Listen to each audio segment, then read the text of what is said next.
What is going on, everybody? D Illa here. The off season is here. I think we've all gotten over the loss to Philadelphia, at least some of us. Some of us will never get over the loss to Philadelphia, that beating that we took in that playoff game at the hands of who could be the eventual Super Bowl champions. We'll find out this weekend. I wanted to come out and talk about a few things. I wanted to talk about Daniel Jones. I wanted to talk about Saquon Barkley. Maybe we'll touch on Dexter Lawrence a little bit. And we'll go on from there. As far as Barkley goes, man, I like Barkley. I've got two of Saquon Barkley's jerseys. But, man, if you're going to ask for $16 million, I'm sorry, dude. We're not going to pay you that kind of money. We don't need to pay you $16 million to come out here and play football for the New York Giants, play running back. A position that is on a steady decline in this league. We have no business paying you $16 million. We're not going to put ourselves in a position that the Dallas Cowboys did with Ezekiel Elliott. Now, obviously, Saquon has a few more years left than Zeke. But when Zeke initially signed his contract, you know, he was still productive at the time, but he tailed off extremely quick after he signed that contract. And the same thing could happen with Saquon Barkley. Saquon could arguably have, what, 2 good seasons, if he's lucky, left under his belt at this point in time.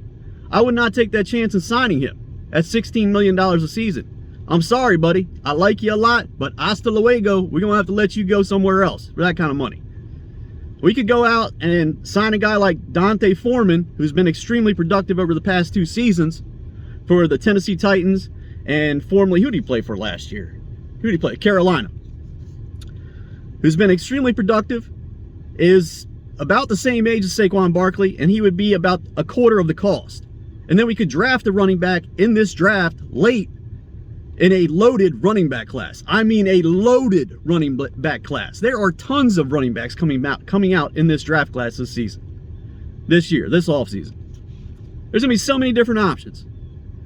So many in between the tackle runners, so many pass catching running backs. I mean, there's a lot of different options in this draft class that we could resort to instead of paying Saquon Barkley $16 million. We could easily find a guy that's like, you know, an old throwback, an Ahmad Bradshaw, easily in this draft class. There's so many of them. We don't need to pay Saquon Barkley $16 million. It's just irresponsible on the Giants' part. But when it comes to Daniel Jones, you look at the progress that the man made this year under Brian Dable. You look at the way the man moved in the pocket. And based off those two things, man, the way he moved in the pocket is like night and day in comparison to anything he had done in the past. You let him continue to grow underneath Brian Dable and go into year 2 in his system, and you let him play, sign him to a contract, and you let him play underneath Brian Dable and see if he can grow even further than what he did this year. I think he will. I think he will. I don't really have any doubt in my mind that he will. And I've been a guy that has had some negative things to say about Daniel Jones in the past. I stuck up for him for 3 years before the season started this year when he was struggling in training camp against this weak secondary that I thought we had. You know, I kind of just started jumping on him a little bit, and I thought he should have been out there playing a little bit better than he was. But again, it was just training camp, and I was kind of overreacting. But that man played very, very well this season. He showed a hell of a lot of growth. His pocket presence was like night and day, like I said. He made the throws that he needed. His completion percentage was up to 67%. Brian Dable knows what he's doing with quarterbacks. That is very evident. You saw what happened with Josh Allen this past season. Now, maybe the injury that he sustained during the season contributed to his, you know, play that wasn't necessarily up to par with what he did last season. But, you know, maybe Brian Dable had something to do with that also, him not being there. But you have to sign a quarterback. You have to sign Daniel Jones. You have to sign Daniel Jones. You can't go out and get a free agent. You don't want to resort to Derek Carr. Derek Carr ain't going to take you anywhere. What are you going to pay Derek Carr? I mean, probably anywhere from like $20 to $25 million. You know, maybe you could get lucky and get him in between that 15 to 20 range, but I don't even think that's necessarily possible. And you don't want Derek Carr. Man, Derek Carr is not going to take you anywhere. Derek Carr had the leading rusher in the NFL. He had Davante Adams at his disposal, who was, I don't even know how many yards he had this season. I know he had a ton. He scored a ton of touchdowns. Darren Waller, yeah, he was hurt most of the season. You know, Hunter Renfrow was hurt. But, you know, Derek Carr has had a couple of good seasons here and there. And then other than that, Derek Carr is just, you know, he's a bump. You don't want Derek Carr. So, yeah, the only option is to re-sign Daniel Jones and allow him to grow with you know, the second-year head coach, Brian Dable. I mean, it's the only thing that makes sense to me. It's the only thing that makes sense to me.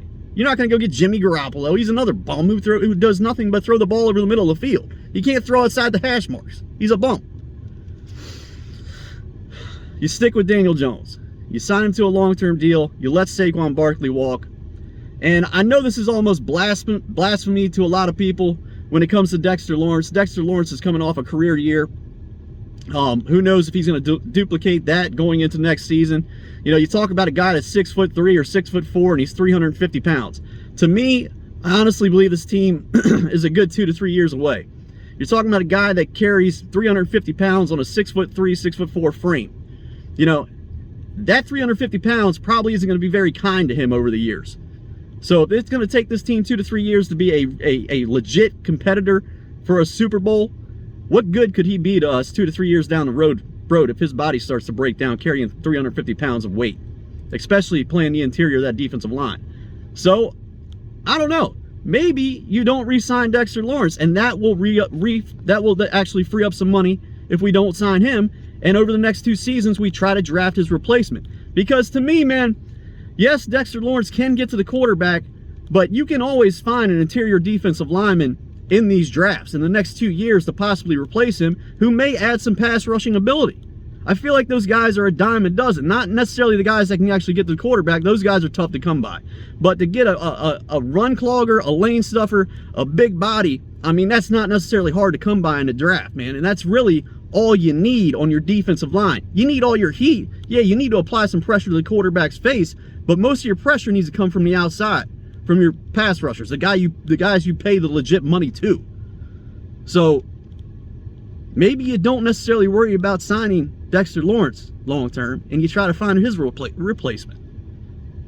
That way we free up some money for other, you know, positions on this football team. You know, we get our quarterback signed. You know, maybe we let Barkley walk. We'll have some money at our disposal. So, I mean, I don't know if these are things people have necessarily thought about. You know, I mean, some people may call me crazy for, you know, not wanting to re-sign Dexter Lawrence after this past year.